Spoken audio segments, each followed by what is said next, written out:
la prueba. En el día siguiente vamos a ver ya.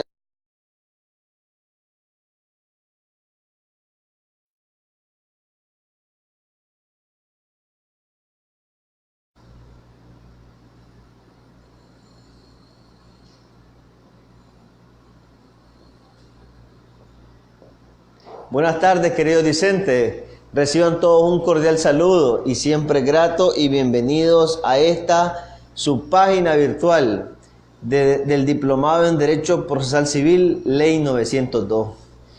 Siempre es un gusto poder compartir con ustedes, abordar temas de derecho.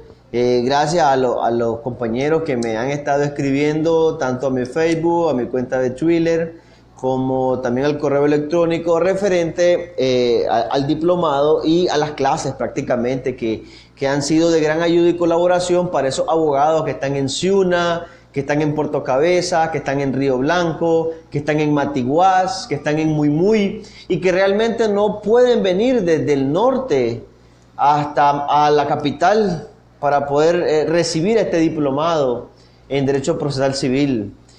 Como siempre de costumbre, este es el tema número 6. Vamos a hablar referente a lo que sería introducción a la prueba. Nada más la introducción a la prueba. En el día siguiente vamos a ver ya el cuerpo, el interrogatorio, el contrainterrogatorio. No va a ser pues una clase muy larga, sino prácticamente lo que tiene que ver con la introducción, con la licitud, la pertinencia, la utilidad de la prueba, los momentos procesales. Y como nosotros ahí podemos ver nosotros dentro de la temática que tenemos y dentro de la filmina, tenemos prácticamente lo que sería la metodología de la litigación. Antes de todo, para poder entrar a la introducción a lo que sería la prueba, debemos de recordar que la prueba va intrínsecamente relacionada con lo que sería la teoría fáctica. No puede haber teoría fáctica sin prueba.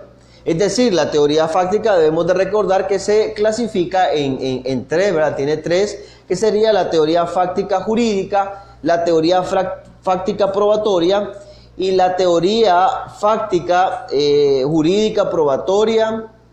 Bueno, se me escapó ahorita, como no es la clase correspondiente, pero sí va intrínsecamente relacionada con lo que sería la prueba. En este sentido, nosotros debemos y estamos completamente convencidos de que la incorporación de la prueba, las solicitudes de la prueba, la importancia de la audiencia inicial, la importancia de la audiencia probatoria. ¿Por qué la importancia de la audiencia inicial? Porque es ahí donde nosotros proponemos, como dice el artículo 441, proponemos la prueba y ahí mismo se ratifica, es decir, es admitida o no es admitida ese medio probatorio. Y en la audiencia probatoria es donde le damos el realce, le damos prácticamente lo que sería en sí, ¿qué es la prueba?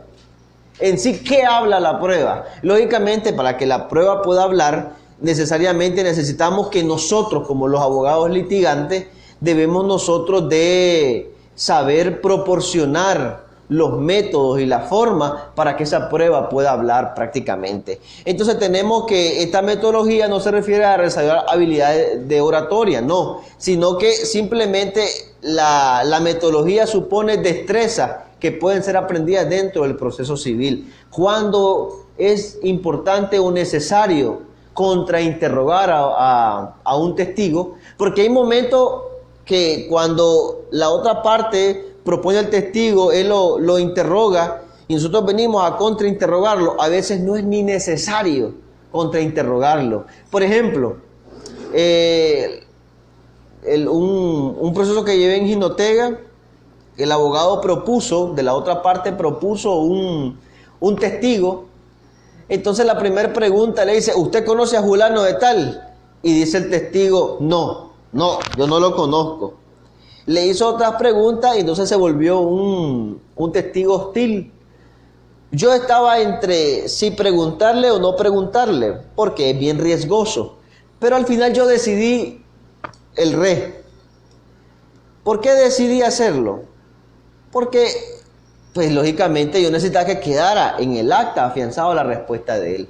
Y entonces yo prácticamente, cuando yo lo voy a contrainterrogar, yo le pregunto, ¿usted conoce a Julano de tal? Entonces dice el abogado, pregunta repetitiva, y está muy bien. No, señor judicial, yo solo quiero que le confirme a usted, le digo yo, que si usted conoce a fulano de tal. Entonces le dice el judicial, no al lugar, dice, a la objeción, responda. Y entonces dice su propio cliente, no lo conozco. No más preguntas. Entonces, no es necesario seguir preguntando más. Entonces, contar con un esquema estratégico de análisis y preparación en un caso, es decir, en el juicio, es un ejercicio fundamental estratégico. La prueba no habla por sí sola, como le digo yo. La prueba no habla por sí. Nosotros, los abogados, somos quienes tenemos que prácticamente hacerla que ella prácticamente realice toda la eficacia que nosotros realmente necesitamos que dé, que confiera, que transmita, que enseñe, que ilustre. Ya somos nosotros prácticamente los que realizamos dichas situaciones. El libro de la prueba está prácticamente en el libro segundo. En el libro segundo del CPCN, prácticamente en el artículo 231 del CPCN. ¿Por qué el 231? Es ahí donde habla la iniciativa y la finalidad de la prueba. Taxativamente el artículo 231 nos habla y dice: la prueba solo se practicará a instancia de parte. ¿Por qué instancia de parte? Porque le es prohibido al judicial aportar prueba al proceso. Entonces, al serle, está prohibido prácticamente que los jueces aporten prueba. Prácticamente murió aquella mala situación que había donde el judicial, prácticamente, recuerdan ustedes en el PR cuando el judicial decretaba de oficio los reconocimientos, ahí se llamaba inspección ocular, se llamaba. Hoy en el CPCN se llama reconocimiento judicial, donde ellos prácticamente de oficio declaraban y no solo habían pedido ninguna de las partes. Entonces prácticamente ¿por qué? Porque el principio de inmediación. El principio de inmediación radica y estriba en que las actuaciones procesales del judicial deben de ser apegadas a derecho, apegadas a la Constitución política, apegadas a ese principio, ¿verdad?, de lealtad procesal, en donde las partes son las únicas que tienen que decidir cuáles son sus medios de prueba que necesitan para alcanzar la justicia y para alcanzar una sentencia prácticamente en beneficio de su representado. Debemos de recordar nosotros, ¿verdad?, que lo probatorio que nos permite identificar la prueba para una sentencia. Impertinencia de la prueba será aprovechada por la otra parte. Eso es algo lógico que nosotros debemos de manejar. Debemos de recordar nosotros que la organización de la prueba nos permite, número uno, eliminar las que sean innecesarias y dirigirla hacia el hecho que se quiere probar en su relación con los supuestos jurídicos y anticipar su contradicción por los demás sujetos procesales. Establecer un orden entre los distintos medios probatorios privilegiados, los testimonios fuentes al comienzo y al final. Organizar el interrogatorio orientado éticamente al testigo sobre su declaración, sobre el contrainterrogatorio que vendrá después. Facilita a partir de los hechos jurídicos relevantes interrogar y contrainterrogar a los testigos. La primera, donde dice eliminar las que sean innecesarias y dirigir hacia el hecho que se quiere probar, esto prácticamente viene naciendo desde la audiencia inicial, por así decirlo. Lógicamente, desde que nosotros hacemos nuestra teoría fáctica, jurídica y probatoria. Ya recordé. Teoría fáctica, jurídica y probatoria. ¿Pero por qué desde la audiencia inicial? Porque en la audiencia inicial, si nosotros nos vamos al 441, partiendo desde esa lógica, nos damos cuenta que ahí en una de las finalidades de la audiencia inicial, ahí tenemos que una de las finalidades es proponer nuestros medios de prueba, proponer nuestras documentales, proponer nuestras testificales, proponer a nuestros peritos, pero sobre todas las cosas, ¿qué vamos a demostrar con esos medios probatorios? Y es ahí donde viene el primer colador, oígase bien, el primer colador, eliminar las que sean innecesarias y dirigirlas hacia el hecho. La otra parte puede impugnar prácticamente en la audiencia inicial que no se admitan esos medios de prueba. Y yo perfectamente le puedo impugnar a la otra parte los otros medios de prueba que ellos están proponiendo. Comenzar a sanear, ya sea porque son pruebas impertinentes, porque son pruebas ilícitas, porque son pruebas innecesarias. ¿Ya?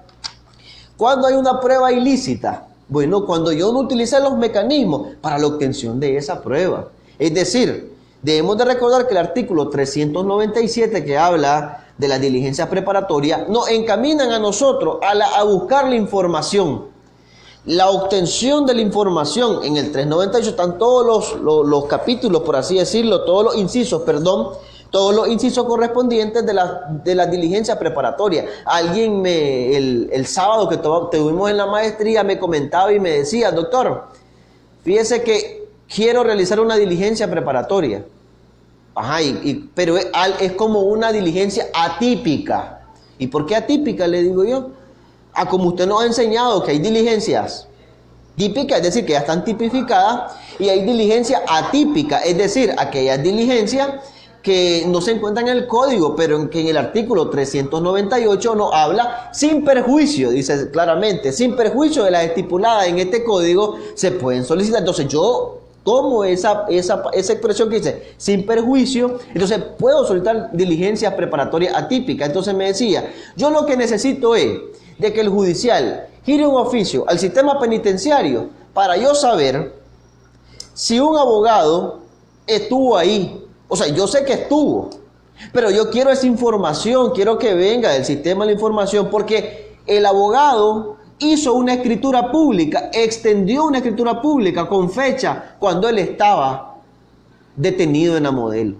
Y todos sabemos, doctor, que cuando uno está detenido, pues ya sea por sentencia firme, nosotros sabemos que están suspendidos nuestros derechos políticos y civiles. Y en eso tiene razón él. Entonces le digo yo, excelente, esa es una diligencia preparatoria típica. ¿Qué va a alcanzar? Él va a alcanzar esa información, y esa información la va a volver prueba, esa información. No a través de la diligencia preparatoria, porque la diligencia no crea prueba. Lo que hace es obtener la prueba para que después, correspondientemente en la audiencia, pueda girar el oficio correspondiente para que le venga el informe completo. En la audiencia inicial lo puede pedir perfectamente, que venga el informe para que ese informe sea incorporado como prueba al proceso principal. Entonces prácticamente ahí tenemos nosotros una forma de cómo incorporar, de cómo obtener la información, y que esa información después, utilizando los mecanismos, la forma, la estructura, yo lo vuelva prácticamente prueba. Entonces, en la audiencia inicial es el momento para poder eliminar esa innecesaria. Por ejemplo, presentan en la audiencia inicial, propusieron como medio de prueba el testimonio y el protocolo, la copia.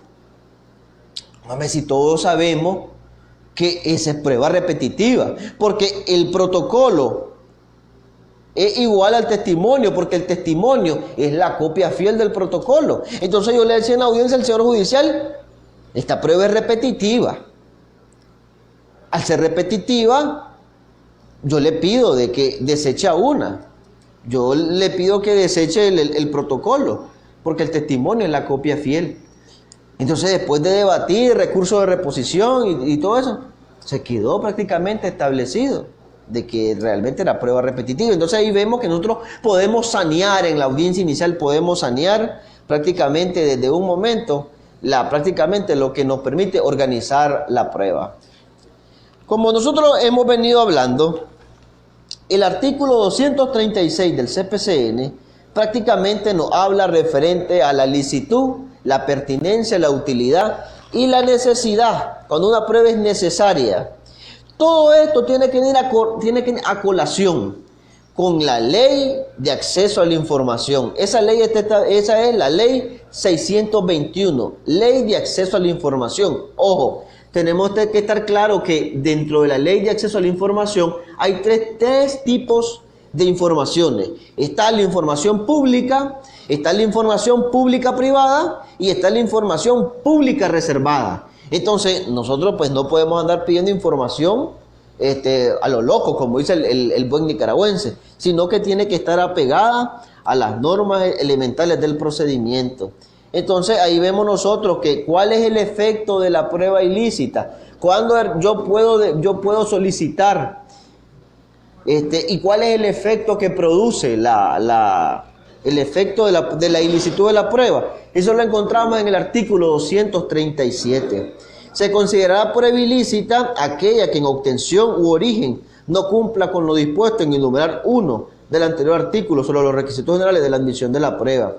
También se considera prueba ilícita la que no cumpla con su proposición y admisión como los requisitos exigidos por el numeral 2 del artículo anterior. La prueba ilícita, aunque hubiese sido incorporada al proceso, admitida y practicada en su caso, carecerá de eficacia probatoria. Carecerán de eficacia probatoria los actos o hechos que sean consecuencia de aquellos que fueron obtenidos de manera ilegal y que no posible su obtención sin la información derivada de ellos, de todo lo anterior sin perjuicio de las responsabilidades en que ha podido incurrir quien obtuvo ilícitamente esta información. Entonces vean qué tedioso es prácticamente, y por eso debemos nosotros en el proceso incorporar una prueba apegada al derecho, una prueba que verdaderamente su obtención sea lícitamente. Alguien me decía, doctor, fíjese que alguien fue ¿cómo es que se llama esto? Donde dan tiraron un oficio, me dice, al INS para pedir mi estado de cuenta. Eso está bien, pero muy diferente es que aparezca la constancia. Pero si no se utilizó ningún mecanismo. Ahora, el acceso a la información está limitado. Y todos lo sabemos que lo regula el artículo 26 de la Constitución, donde yo tengo derecho a mi información, a mi privacidad. Entonces no es posible de que las personas utilicen mecanismos fraudulentos sin hacer uso, ¿verdad?, de los mecanismos necesarios para la obtención, ya sea por las medidas cautelares, para asegurar un derecho y por aseguramiento de prueba, Ahí no sería medida cautelar, sería un aseguramiento de prueba o una anticipación, una solicitud de anticipación de prueba, o necesito la información, diligencia preparatoria. Por eso es que debemos de hacer una diferencia entre la diligencia preparatoria y la anticipación de prueba. ¿Y por qué razón? Porque una lo que obtiene es información y la otra lo que obtiene es la prueba, el aseguramiento de la prueba. Bien, ahora, ¿cuál es el momento probatorio para yo poder solicitar o alegar, esa sería la palabra, alegar lo que sería la prueba ilícita? Bueno, ahí lo dice el 238. El 238 nos habla de la audiencia inicial, del proceso ordinario o el inicio del sumario, celebración de la audiencia inicial y antes de que se realice la audiencia probatoria, del proceso ordinario, por escrito con los mismos requisitos expresados en el inicio de este artículo, y en cualquier momento de la audiencia probatoria del proceso ordinario antes de su finalización. Entonces ahí tenemos tres etapas, vean, tres etapas prácticamente.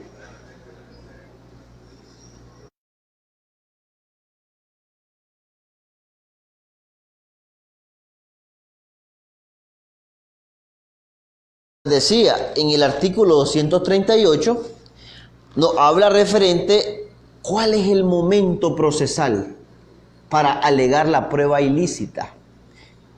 Entonces, el momento procesal, el artículo 238 nos habla de tres momentos que son contundentes y que deben ser importantes para poder identificar la ilicitud de la prueba. Alguien me preguntaba, doctor, si al judicial se le es prohibido aportar prueba, entonces también se le es prohibido decretar la nulidad de una ilicitud de una prueba. Entonces, voy a responder a lo primero. Los momentos procesales para identificar y alegar la prueba ilícita, número 1, 238. En la audiencia inicial del proceso ordinario y en la audiencia del proceso sumario. En la audiencia inicial. del ordinario y del sumario. 2. Celebrada una vez la audiencia inicial y antes de que se realice la audiencia probatoria. Pero ojo, si es después o es antes, debe ser solicitada por escrito. Es ahí donde hay que tener precisión en lo que estemos haciendo. Para poder alegar la prueba hay que hacerlo por escrito una vez celebrada la audiencia y antes de la probatoria. Porque recuerden que después de la audiencia inicial tenemos 20 días para la audiencia probatoria. Tenemos 20 días para la audiencia probatoria. Entonces, en ese lapso de esos 20 días, yo perfectamente, si yo no me di cuenta, dígase bien, yo no lo alegué en su momento, que era en la audiencia inicial, pero yo lo puedo hacer por escrito, como lo dice el 238. Dice, celebrada la audiencia inicial y antes de que se realice la audiencia probatoria del proceso ordinario, por escrito, con los mismos requisitos expresados al inicio de este artículo. Perfectamente, yo puedo alegar la ilicitud de la prueba. 2. En cualquier momento de la audiencia probatoria del proceso ordinario, antes de su finalización. Lógicamente que ya una vez dado los alegatos finales, ya una vez que el judicial expresó que el fallo, como el caso es muy complejo, lo voy a dar mejor en su sentencia, ahí ya no podemos alegar la ilicitud de la prueba. Ahí ya prácticamente convalidamos el acto. Pero ojo, nos queda apelación, que es el que habla el 545, creo que. Pero ese ya es cuando miremos los recursos. Ahora, ahí nomás caemos a la siguiente pregunta. ¿Está facultado un judicial para decretar la ilicitud de la prueba? Sí, sí está facultado. 239. Es facultad de la autoridad judicial declarar de oficio la ilicitud de una prueba específica en los momentos señalados en el artículo anterior sobre las alegaciones de la prueba ilícita. Perfectamente. En el caso del proceso sumario, el debate y su resolución de la prueba ilícita se realizará en la audiencia del mismo, es decir, en la misma audiencia. Recuerden que en el sumario, cuando es juzgado local, que es el sumario, como hay una única audiencia, en esa audiencia van prácticamente fusionadas la audiencia inicial con la audiencia probatoria, en un mismo sentido. Entonces ahí es donde se nos hace más largo el proceso. Puede ser una audiencia hasta de 2 y 3 horas, y con intervalos de descanso, lógicamente. Es ahí donde nosotros nos percibimos y nos damos cuenta que perfectamente la podemos alegar. Ahora, contra el auto que resuelva la ilicitud alegada, solo quepa pedir la reposición. Y si esta fuera denegada, lo que cabe es el recurso de apelación diferida. Lógicamente que al utilizar el recurso de apelación diferida para la apelación correspondiente, debe existir previo protesto oportuno. Si no hay protesto oportuno, no se podrá dar la apelación diferida que habla en la parte de los recursos. Ahora, ¿cómo estará distribuida la carga probatoria? La parte actora,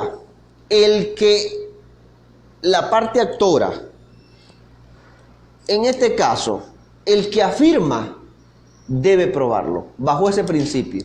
El que afirma algo debe probarlo, a excepción de unas pretensiones, como por ejemplo cuando queremos nosotros impugnar o cuando queremos llevar de falsedad lo que sería un testamento. Entonces, el Código Civil taxativamente señala que la carga para probar que el testamento es válido ya no es de la parte actora, sino que es de la parte demandada, la que tiene que demostrar que el testamento sí cumplió con las formalidades. Y a la parte actora lo que le compete es desacreditar los puntos específicos de que no se perfeccionó ese contrato como se debía de perfeccionar. Entonces corresponde a la parte actora y la parte demandada reconveniente la carga de probar la certeza de los hechos constitutivos en su demanda y en su reconvención. Ya, le compete prácticamente Ahora, cuando una prueba es pertinente. La prueba es pertinente cuando hay vinculación entre el medio de prueba y los hechos que se pretenden probar. Por ello se dice que impertinente la prueba que no se refiere ni indirectamente a los hechos alegados en el proceso. ¿Por qué? Pues simple y sencillamente, como no incide, como no tiene nada de qué hablar, yo hacía un comentario y lo daba en la maestría de Derecho Procesal Civil. Y yo le decía a mis alumnos que yo encontré un boletín judicial, yo creo que lo leí en una de las clases, donde la sala, en reiteradas ocasiones, ya nos ha venido diciendo qué es el testigo. Y quiero caer con la impertinencia de la prueba.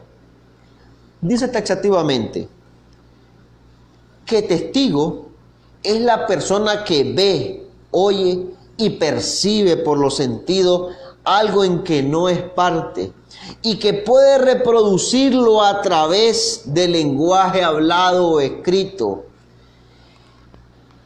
y también por signos. El testigo de vista ocular es el que presencia directamente lo que refiere, por lo que se diferencia técnicamente de la especie opuesta, que es el testigo de oídas.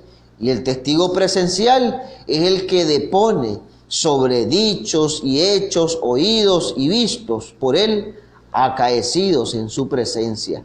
Eso es lo que prácticamente la Corte ha expresado y ha dicho qué cosa es un testigo. ¿Por qué de repente la prueba se vuelve impertinente?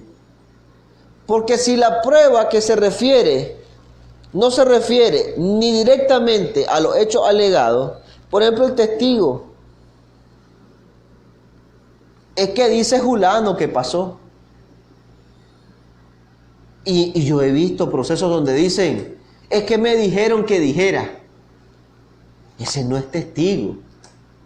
Y ese es, como dice un dicho popular nicaragüense, respetando a los abogados de Masaya. Ese es un testigo Masaya, dicen todos, ¿ah? Ese no vio, ese no percibió, ese no captó. Como dice la Corte, no vio, no oyó, no percibió. Ese es un testigo impertinente. No abona nada a la teoría.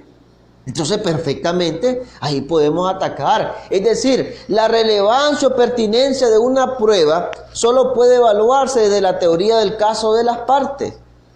Por eso hablamos de teoría fáctica, jurídica y probatoria. 3 teorías que hacen una sola. Su funcionamiento en el proceso o en el juicio, la pertinencia tiene que ver con la prueba que acredite el hecho controvertido. Ahí está. El hecho controvertido. La acción reivindicatoria. Todos sabemos que para que pueda prosperar esa figura, la Corte ha dicho en decenas de sentencias que necesita, dice, acreditar que estuvo en posesión y que fue despojado. Pérdida de la posesión. Ese es el elemento sine qua non. Pero sin el proceso yo no incorporo. Yo no hago lo correcto, lo que yo debo de incorporar. ¿Y cómo se acredita la posesión? Pues con testigos. Fue algo que se me vino a la mente ahorita. De acuerdo al artículo 236, en el inciso 3, sea pertinente y procedente, son pertinentes las pruebas que guarden relación con el objeto del proceso y procedentes las pruebas necesarias. Interesante. Interesante. Ahora, ¿cuándo una prueba es útil?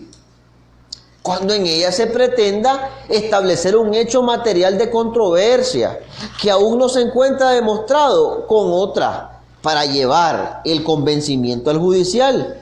De no tener este propósito, obviamente, se torna inútil y habrá de ser rechazada por estar de más. Una prueba puede ser contundente y pertinente, pero es inútil. Es inútil. Porque prácticamente el hecho material de controversia que aún no se encuentra demostrado con otra para llevar al convencimiento al judicial de no tener este propósito, obviamente se torna inútil. Inútil. Una con otra. Si no mezclamos una con la otra para que verdaderamente se perciba la esencia, que lo refiere eso el artículo 246, párrafo cuarto. Serán pruebas útiles aquellas que razonablemente contribuyan a esclarecer los hechos controvertidos. Si los medios de pruebas documentales no llegan, no están para aclarar las dudas jurídicas, materiales, prácticamente es inútil esta prueba, porque no abona a nuestra teoría del caso, no abona a probar nada, no abona prácticamente a probar los hechos. Y es ahí donde la parte demandante, la parte actora y la parte demandante y la parte demandada reconvenida, prácticamente su carga de probar los hechos es ineficaz. Es ineficaz. Ahora, ¿cómo podemos nosotros referir los requisitos generales de la admisión de la prueba? Los requisitos generales de la prueba me llama la atención y les pongo un autor, Carneluti. Carneluti en su teoría sostiene que la autoridad judicial al principio se encuentra entre una hipótesis, no sabe cómo ocurrieron las cosas. Es por tanto que debe convertir la hipótesis en tesis, certificando el hecho, conocerlo como si lo hubiese visto. Se exige del judicial una actividad perceptiva, debiendo escuchar y mirar atentamente las pruebas. Y esto es importante. ¿Y cuándo comienza el judicial a percibir la prueba? Lógicamente, desde que le presentan la demanda, lógicamente que ella percibe la prueba. Cuando contesta, percibe la prueba, porque lógicamente ella tiene que leer los medios probatorios. Pero cuando ella le comienza a sentir sabor, cuando el judicial comienza a relacionarse con la prueba, en la audiencia inicial. En la audiencia inicial prácticamente es el primer momento, cuando se es propuesta la prueba y para qué es el objeto de la prueba. Entonces es el momento donde el judicial convierte las hipótesis en tesis y escucha la parte. Con este medio probatorio demostraré en la audiencia probatoria tal y tal y tal cosa. Ya la judicial comienza a hacerse una idea, porque tiene una laguna, comienza a hacerse una idea de lo que sería la prueba. Las pruebas deberán ser como faros de iluminación, el camino del juez en la oscuridad del pasado, pero frecuentemente ese camino queda en sombra. Pero ¿saben cuándo queda en sombra? Cuando no conocemos los tipos de información, los requisitos generales de la prueba, los efectos de una prueba ilícita. Aquellos abogados que pretenden ser vivos, que pretenden tirárselas de vivo en este proceso. Ojo, fin de eso. Aquí no hay prueba escondida. Aquí jugamos todos con nuestras cartas en la mano. No es que voy a presentar la demanda y hasta en la audiencia inicial presento la prueba. No. La demanda y la prueba.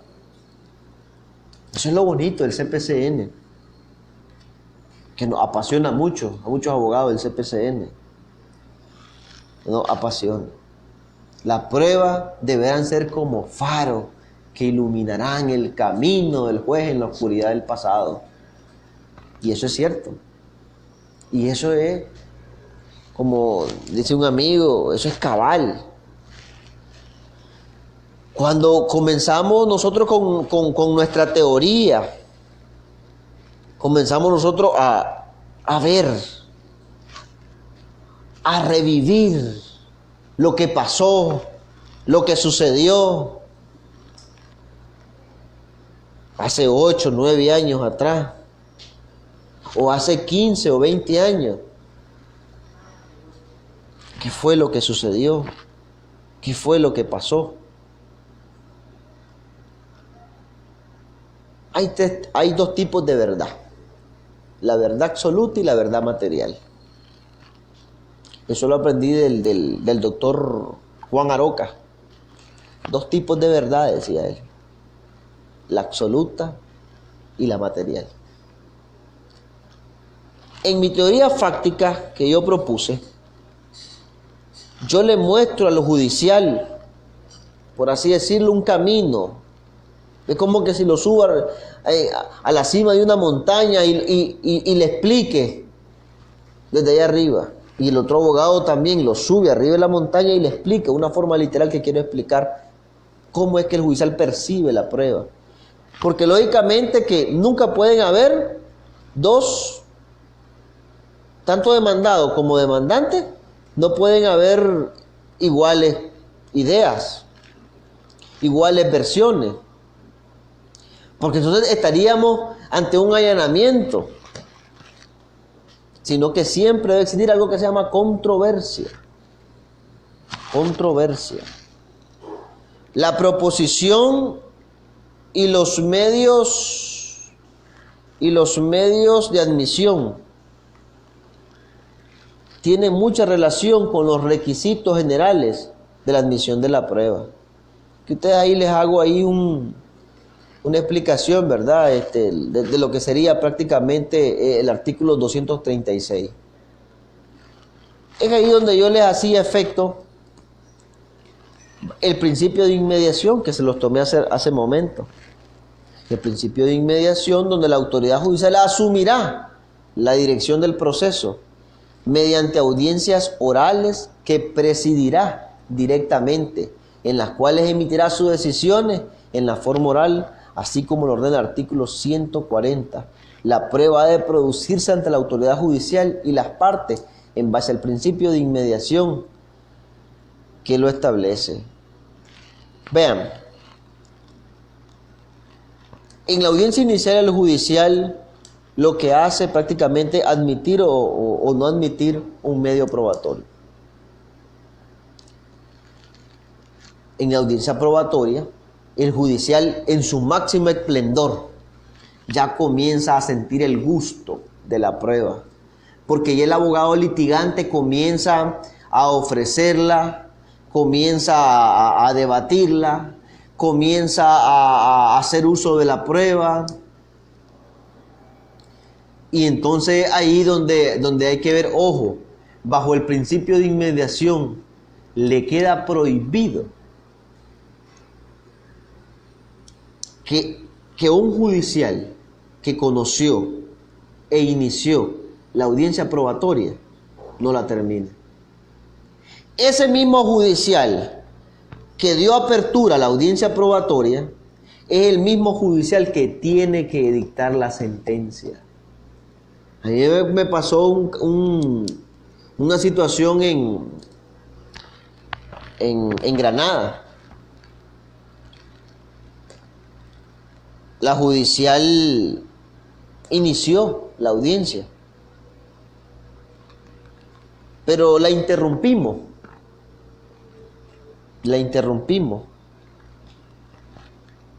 3 días máximo dio la judicial para volverla a reactivar la audiencia. Y ya no la había ella, iba el suplente. Y automáticamente le digo yo, no, lo siento. Va muy bonito el proceso para enfrentarme a una nulidad absoluta. Porque esa es nulidad de todo lo actuado. Prefiero mejor que si la judicial esté enferma, mejor que se recupere y que ella después vuelva a reiniciar lo que sería la audiencia probatoria. Entonces, pero si nosotros no manejamos estos puntos, bajo el principio de inmediación, el judicial que inició la audiencia probatoria, ese judicial es el que tiene que dictar sentencia. Así de sencillo. Si no lo hace, pena de nulidad absoluta. Y así lo dice el código, y lo vamos a ver más adelante. Debemos de ver también de que existen algunos medios de prueba. Están la testimonial, la pericial y la documental. Pero eso ya lo vamos a ver en lo que sería ya en sí la prueba. Prácticamente hoy abordamos lo que sería introducción a la prueba, la licitud, la utilidad, la necesidad de la prueba. Y qué bonito cómo el derecho viene evolucionando y cómo la tecnología nos hace a nosotros poder percibir el derecho. Vean este diplomado. Muchos abogados se sienten agradecidos con este proyecto piloto, un proyecto piloto que prácticamente ha venido creando las herramientas para que podamos nosotros entender y comprender el CPCN. Mi respeto para todos, reciban un cordial saludo, espero que haya sido la clase de utilidad para ustedes, nos vemos el próximo día de clase y creo que hay una prórroga por la tarea pasada. Esto es para que la puedan entregar en tiempo y forma en el transcurso de la semana o a inicios de la próxima semana, pues ya estaré dando las primeras notas de la revisión de las 4 tareas, que se hacen dos tareas que son en una, para que siempre estemos conectados y que estemos hablando. Nos vemos siempre en mi red social de Facebook y nos vemos siempre pues en mi WhatsApp a la hora que ustedes estimen conveniente, con mucho gusto. Si está a mi alcance y está a mis posibilidades, perfectamente yo daré respuesta a sus inquietudes. Reciban todo un cordial saludo y pasen muy buenas tardes.